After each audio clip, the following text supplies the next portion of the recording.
Hi there, I've got another tutting tutorial for you today. Today we're gonna mix it up. I'm actually gonna do some foundational steps. So we're gonna do 3 foundational boxes, and I'm also gonna do a little freestyle to explain how you might connect the 3 moves together. Enjoy. So the first type of box we're gonna be looking at is the classic tutting box. I feel like everybody talks about tutting, usually knows this box. It's on the inside of your body. What I'm doing here is, you see I have a box. I'm gonna close it with this hand, and I'm gonna shift it from my right shoulder to my left. I can shift it down, I can shift it up. I can reverse it, and I can then start to make really crazy variations if I want to by isolating my hands. I can also go in the midsection, so this is a 3D tut. It's no longer flat against my body. It's going out into the world. Boom. Yeah. So that's your basic inside box. So the other type of box is a box that goes from side to side. It's a moving box. This is how you'd start. My arms are not always the straightest in this position, but this is the best I'm going to be able to give you today. As you can see, it's a box. So I'm going to be saying that a lot. So it's a box, and you can switch it in. So you see we're coming back to that internal box that we looked at before, going to the right side and out.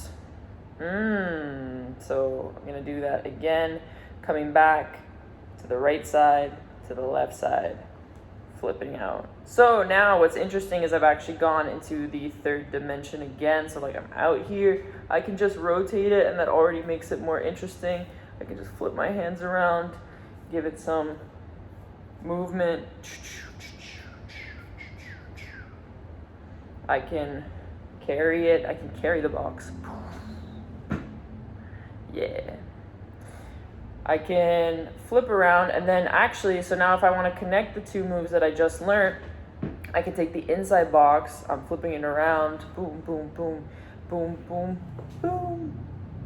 Yeah, there she is again. I can rotate it in, rotate it out. Just a couple things I can do. The box. So this is how I would move to connect those 3 boxes. I'm gonna throw a couple other things in the mix because I'm just freestyling, but I hope it inspires you to just experiment, have fun, look for new pathways. Truthfully, the only way to get better is to experiment, to play, figure out what you like. What you gotta do is problem solve, really. You gotta figure out how to get from point A to point B, how to get from one box to the other box in your own way. There's a lot of different ways to do it. You really just have to find what you like, what feels good, what you think looks cool, you know? So let's go.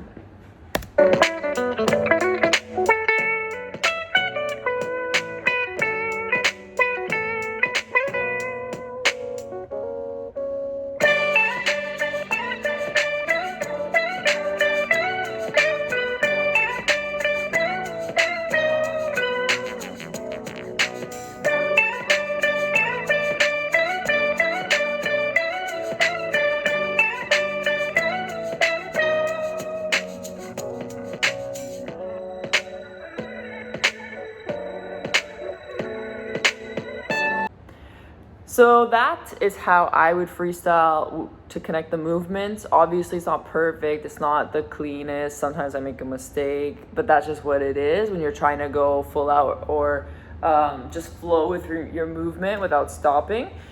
I would recommend, if you're practicing, to take it slow, because the only way you're going to get to have that much control is by practicing perfectly in a slow way. So because the thing is, if you start going fast right away and you make a mistake every time, you're not really training your muscles or your brain to understand what's actually happening with your movement. But if you take your time and you do it right, you do it perfectly but slow, then when it comes time to go fast, you can do it, you know? I don't even think that was perfect, but there. That's just one tip. I'm gonna make another video explaining a little bit more how to freestyle, how to actually break down your movement to create more variation, you know? So stay tuned for that. If you liked what you saw, if you had fun, like, comment, subscribe, all of that. I'll see you soon and keep watching.